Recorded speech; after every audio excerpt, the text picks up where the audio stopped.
Je suis Isabelle de Bourgogne, fille du duc Hugues IV de Bourgogne et épouse de Rodolphe Ier, premier souverain de la maison de Habsbourg à s'élever au rang d'empereur du Saint-Empire romain germanique. Ma vie a été marquée par des événements majeurs qui ont redéfini l'Europe centrale et consolidé le pouvoir des Habsbourg. Permettez-moi de vous emmener dans mon récit, de 1278 à 1282, une période d'intense transformation pour notre maison et pour moi.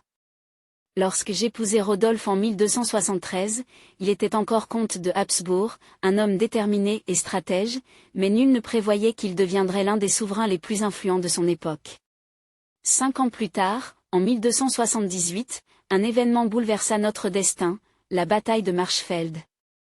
Rodolphe, à la tête de ses armées, affronta le roi Ottokar II de Bohême, un puissant adversaire qui contrôlait une grande partie des terres à l'est. Ce fut une victoire éclatante pour mon époux, mais aussi une victoire pour notre maison. Rodolphe devint le maître indéniable de vastes territoires, notamment l'Autriche et la Styrie. Je me souviens encore du jour où les nouvelles de sa victoire me parvinrent. La joie était mélangée à l'inquiétude. Combien d'hommes avaient sacrifié leur vie pour cette gloire ? Rodolphe revint de la bataille, fier mais conscient des responsabilités écrasantes qui nous attendaient.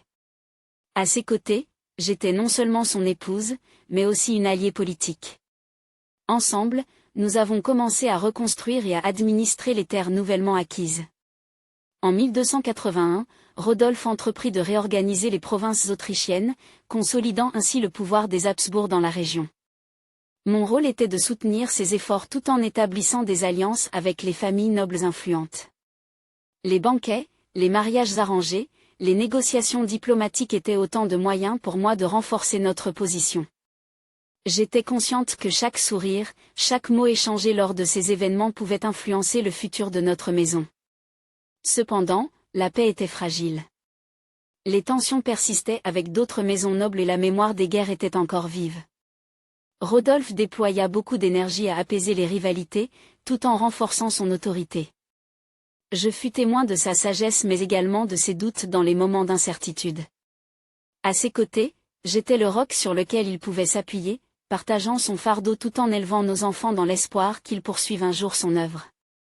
En 1282, une décision cruciale fut prise, Rodolphe transmit les duchés d'Autriche et de Styrie à nos fils Albert et Rodolphe le Jeune. Cette transition fut un moment charnière. En tant que mère, j'étais fière de voir nos enfants hériter de ce que leur père avait bâti. Pourtant, une part de moi craignait pour leur avenir. Gouverner n'est jamais sans danger, et les jeunes souverains doivent souvent apprendre à leurs dépens les dures réalités du pouvoir.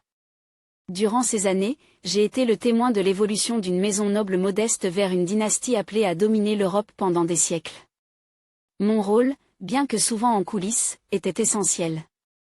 Je savais que chaque pas en avant était à la fois une victoire et un pari sur l'avenir. Aujourd'hui, alors que je regarde en arrière sur ces années tumultueuses, je ressens une profonde gratitude pour les opportunités qui m'ont été données.